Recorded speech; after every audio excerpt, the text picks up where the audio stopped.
Hello and welcome to the Seer 365 sessions.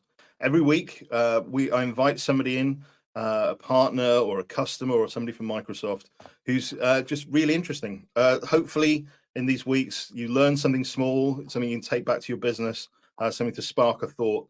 And today I'm really excited. I know I'm always excited every week, but I am genuinely excited this one because we've got the guys from VeriPark with us.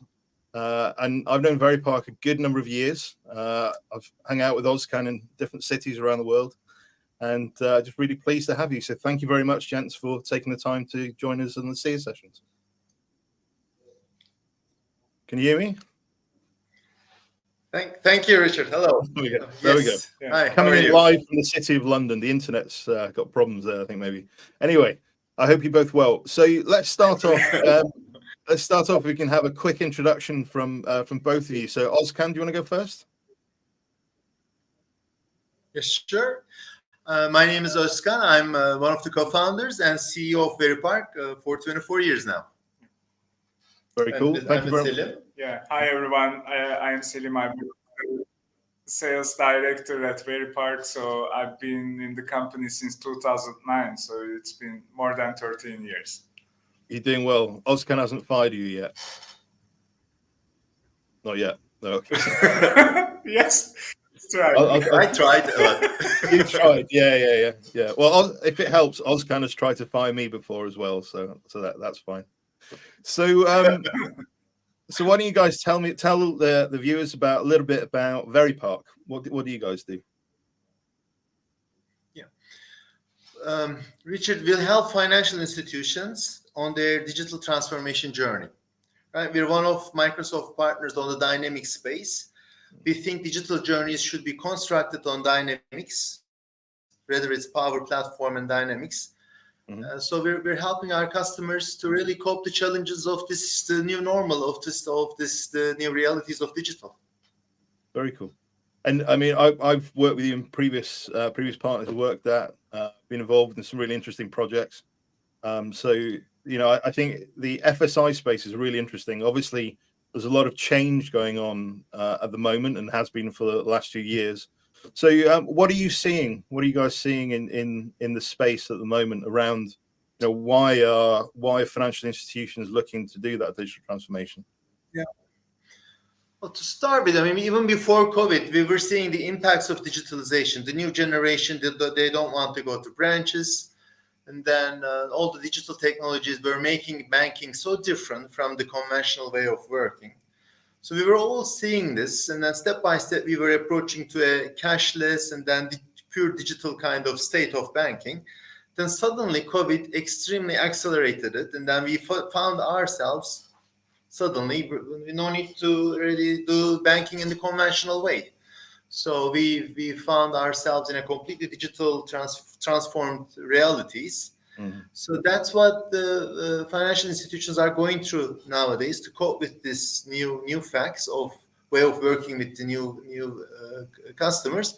Plus, still they have the old customers. I mean, that are working in a conventional way. So that's the challenge: how to come up with a balance of accommodating to their valued customers and then their new generation of customers, still providing the same value prop. That's the big challenge on the table now. Okay. And Selim, certainly, and I know you run the UK part of VeriPark. So, what are you seeing UK specific rather than the whole industry? Is there? I know I was talking to another one of our partners, Yavrio, who were involved in the open banking stuff. So I know there's a lot of change going on. So what are you seeing from a UK perspective? Yeah, I think in the UK the biggest transformation is coming from the branch side. So the branch network is getting squeezed. Like the numbers are going down. We see over the news that yesterday HSBC announced that they are going to decrease their branch network. We see the NatWest Group and also the others reducing their number of branches. So there is a huge need on the branch network, but also the branch network also needs the required tools, because they started visiting the community centers or other areas, the vulnerable people, where those people need access to finance and also the tools. So the branch network needs to start working in a hybrid model with their tablet devices or another ways of doing business. So I see UK changing the way of doing things in the branch network, especially. Very. Yeah. I went to I think it was Ozkan that told me to go actually. I went to a Barclays in central London on Piccadilly Circus, where they had like a branch of the future type thing, where people were coming on with tablets, and obviously Metro Bank is a very famous customer of FSI customer of Dynamics that we both work with. So, you know, I think that's really interesting. The change. You know, I was telling Ozkan about trying to get some cash out of my bank caused me no end of problem. So you and Ozkan, are you seeing that kind of reduction in branch? I know you're in the UK at the moment because you're at a conference around FSI in branches. So do you learn anything from there that you think other countries are doing as well? Well, it's everywhere, right? The number of branches are decreasing everywhere. The amount of cash volume is decreasing everywhere because retailers are switching to plastic payments or mobile payments, QR payments rather than cash payments, and then hence this is impacting ATMs and branches. So that's everywhere. But London is really the top of financial innovation. It's one of the financial technology centers of the world. And then, like the Barclays Piccadilly branch, and many innovative concepts are coming to the world from London. It's really very unique in terms of fintech wise. It's a very unique place. So naturally, London and the UK, we're seeing these branches impacted. But most important that then lots of innovations. We are in an incubation center now in Canary Wharf, and then next door amazing things, and then there is this concept of shared branches. So lots of innovation concepts are coming from London and the UK also. So I've never heard of shared branches before. What do you mean by that? Yeah, like just a branch, but it doesn't bear any bank's name and branding, but then it serves multiple bank brands. So, I mean, you could be one bank's customer, still go deposit cash or take cash, or you can be another. So it serves multiple banks. I've never even heard of that before. That sounds like a really great idea. It's coming up.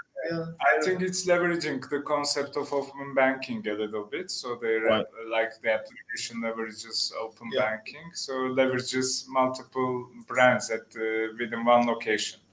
Yeah, and of course, open banking wise, also UK is really a great example to worldwide. That's one of the best use cases, and then best examples are found here also. Yeah. So it's really exciting to be part of this ecosystem with our clients. We're visiting our customers' clients and thinking about all these advanced journeys, touchless branch journeys, and then digital mobile and the branches combined to each other. There's all these new things are happening. And then, it's super changing and exciting times for our financial customers. But at the same time, it's bringing a very big challenge. Which is we'll come up with multiple challenges, but I think the biggest is it was always the case in the past. A branch using customer, you were able to cross sell, you were able to grow your business very easily with a branch using customer. But once the customer became digital, it was a mono product or maybe two products maximum. So it was very difficult to grow your business in a digital customer. But now suddenly everyone is becoming digital. So how can we master the techniques to grow a bank's footprint in a customer's household? So that's the challenge, which will bring us to the importance of Dynamics empowered digital journeys to overcome this challenge. Yeah, I'm just going to interject here a little bit just to make sure everybody understands how important VeriPark are to FSI and Microsoft. When just a bit of a story and a bit of a thanks. When we were setting up Seer, I reached out to Ozkan to get his advice on becoming a Dynamics ISV and and how to do it. And I think he told me not to, but anyway, that's a separate thing. But you know, your advice was invaluable, and you know, I can only thank you for that. But you know, you're involved with, yeah, VeriPark has got a great reputation within Microsoft worldwide, and any of the largest Dynamics deals are typically CE and typically FSI. You know, they seem to go together with very large deals like HSBC. So when you talk about, you know, you getting involved with these projects, you are talking about very large project. So what's kind of the next step that you're looking for with VeriPark to help FSI customers and Microsoft to leverage these changes that are going on and take advantage of them? Yeah, we're seeing now the proliferation of digital banks reaching out. I mean, the neo banks, right? But then it hasn't started yet. We're seeing now countries issuing tens of banking licenses, right? So very specialized niche banks. So that we are at the wake of this wave of digital banks. I think we're all now trying to understand what kind of wave we'll see here, and then we're trying to prepare our companies for this wave of digital banks. Yeah, I mean, it won't be really banks of millions of tens of millions of customers. They will still stay there, but then we're seeing maybe hundreds of banks coming together to have a financial proposition for a customer. Like, so for example, focusing one community, one geography, for example. So and then giving back, focusing on much less products, giving back to the community. So we'll see lots of new formats finding itself in the way of digital banks. Yeah. So I'm from the world's greatest country, Wales. So you could have a series of Welsh banks that just focus on Anglesey as a kind of, well, Anglesey is probably a bit small, but Wales as a, you know, and have kind of more of a focus on the Welsh language and giving back to the community, and the greatest rugby team in the world, Wales. You do all that stuff. Yeah, very cool. I think we'll see that digital technology will now making the barrier of setting up this value proposition much easier now, and the regulators are open to give such financial licenses. So we'll see all this laser community focused and then easy to access, very modern lifestyle enriching rugby and banking. Maybe we don't see that much, but then yesterday we listened to a bank from Belgium which they sold 1 million train tickets from their application. They were also puzzled why people are buying train tickets from their application. But we'll see financial services combined with life services. I think that's the next wave of digital banking coming in front of us. That feels almost like it's going a full circle, where banks, when I was growing up in a very rural part of Wales, the bank manager was always somebody important in the community. They were a pillar of the community, you could say, where they knew everybody and people would go in and talk about their business, and it was very much a high touch type of experience. And then it kind of moved away from that because you just lost all of. I mean, at one point I think there was like 3 or 4 banks in my village of a few thousand people, whereas now it's almost maybe going back the full circle, but using digital tools to be able to do that. It's really interesting. Yeah. Well, it's the essence is we really want to make the customers special. They should feel special, and then they should really feel they're heard, their needs are addressed correctly. At your time, at our times, the bank manager was serving that purpose beautifully. Then we switched to numbers instead of clients' actual names, and then we started to represent clients with customer numbers. But then now I'm seeing we're really going back to that kind of feelings thanks to the digital technologies, really trying to understand where the customer is, where they are with their life, and then the correct communication, the correct offers presented to them at their right time, right? So I think digital technology is allowing us to go back to that old beautiful branch manager days. You could almost call that best next action. Oh yeah, yes.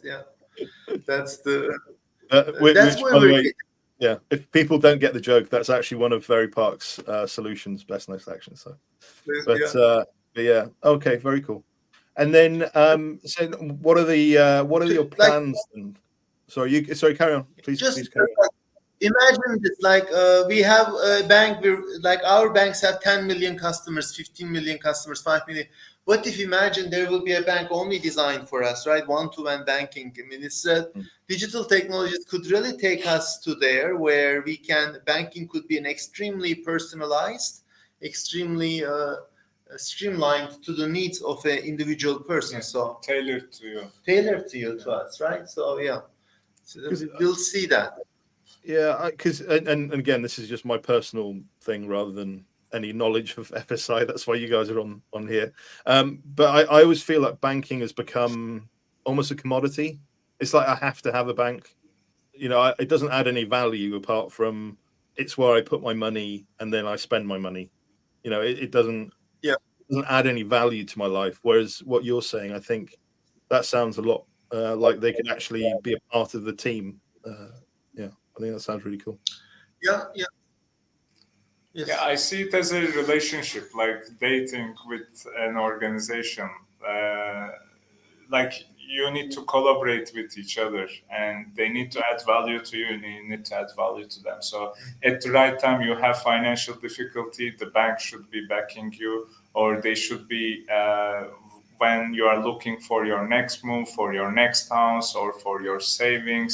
It's the bank and the person should grow at the same time. So that's a relationship thing. Well, I would sign up for that tomorrow. So I think that sounds really cool.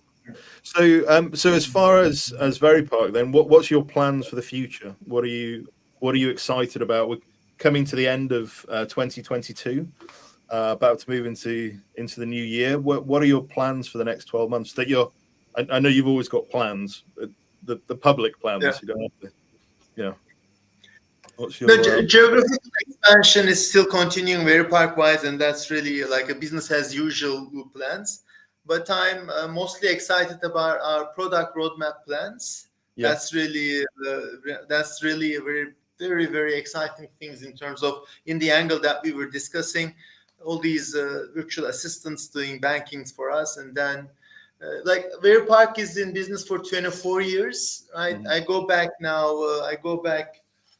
the first maybe 15 years of the company was we were building reactive banks, right? The customer will ask something and the banks will react it on time every time, right? Customer will ask something, a new debit card in 2 business days. We will make sure the bank will send that debit card into in 2 business. That was the reactive banking days.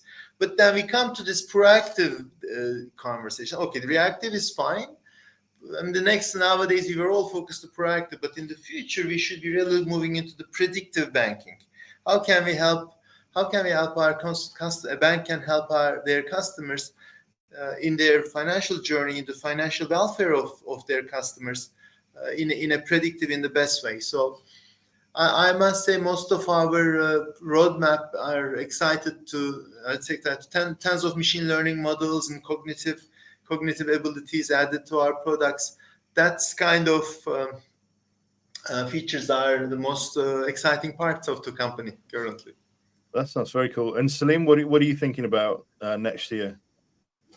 Not next year, but I see AI also will be started taking more time on our roadmap, like probably in the coming future. AI helping up shaping the customer needs also, or the predictive analysis. So AI will be coming into reality, in my opinion. Like 2-3 years ago, we enabled our customers to be able to talk to their mobile devices for banking transactions. And 3 years ago, it was really a really bad, very primitive, not really great and all that. But right now, this concept of speech banking is really advanced so fine. Top up my card, what's the available balance in my card, send money to my parents and all that. These kind of things are started happening by so speech banking, right? For example, it's really making us very excited in terms of the way we bank is completely changing from mobile apps to maybe just then talking to a virtual assistant in our mobile device. That's the way we'll be banking more and more. And then while we're driving or while we are in, really not looking at a mobile device.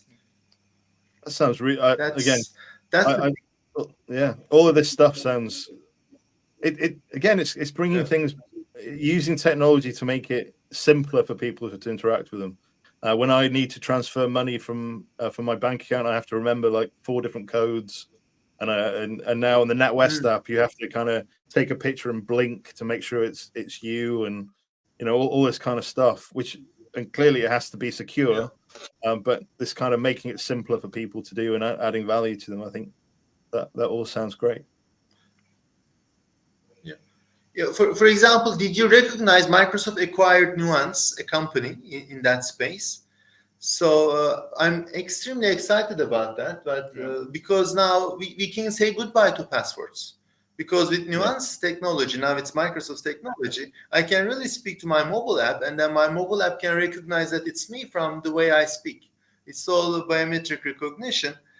And then if you're talking about saying goodbye to passwords in a secure way, that's really big news for our industry. Yeah, that sounds very cool. All right, well, we're about time, so I just want to thank you for your time. I always love talking to you two. You know that I find what you do fascinating, and you're always a bit of a North Star for me to point at what good looks like. So just thank you very much. So if anybody wants to know more about VeriPark, I've just put their website up. So VeriPark, VeriPark.com. Or I've just put their LinkedIn up there as well. I was on LinkedIn earlier on, getting this URL, and I noticed I've got 71,000 followers on LinkedIn. So I definitely, Seer have got a lot of catching up to do before we catch up with VeriPark on that one. So thank you very much, gents, for your time today, and thanks everybody for joining today. I hope everybody has a great week. Thank you very much. Thank you. Thanks for having us.